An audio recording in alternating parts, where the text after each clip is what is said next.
ఈ వీడియోలో మనం వరిలో వచ్చే పొటాష్ లోపానికి అలాగే బ్యాక్టీరియల్ లీఫ్ బ్లైట్కి తేడా చూద్దాం. కొంతమంది కొత్త రైతులు నన్ను అడిగిన విషయం ఇది.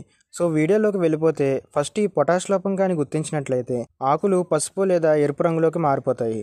కానీ బిఎల్బిలో కూడా ఇంచుమించు స్టార్టింగ్లో ఇదే జరుగుతుంది. కానీ ఈ రెండింటిని ఎలా గుర్తించాలో ఇప్పుడు చూద్దాం.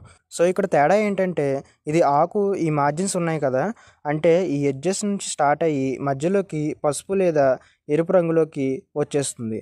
ఇది మనకి ఫస్ట్ ఇండికేషన్. అలాగే ఈ లోపం వస్తే పొలం అంతా కూడా యూనిఫామ్గా పసుపు లేదా ఎరుపు రంగులోకి మారిపోతుంది. ఇప్పుడు బిఎల్బి విషయానికి వస్తే ఇది ఆకు చివరి భాగం నుంచి స్టార్ట్ అయ్యి మధ్య భాగానికి ఎండిపోవడం జరుగుతుంది. ఇంక రెండో పాయింట్ చూస్తే ఇది ఆశిస్తే ఇది పొలంలో ప్యాచెస్ కింద స్ప్రెడ్ అవ్వడం జరుగుతుంది. యూనిఫామ్గా మొత్తం అయితే ఉండదు, కేవలం అధిక స్థాయిలో ఇలా జరుగుతుంది. ఈ వీడియో నచ్చితే లైక్ చేసి ఛానల్ని సబ్స్క్రైబ్ చేసుకోండి. ఇలాంటి మరిన్ని వీడియోస్ కోసం వెంటనే బెల్ ఐకాన్ని యాక్టివేట్ చేసుకోండి.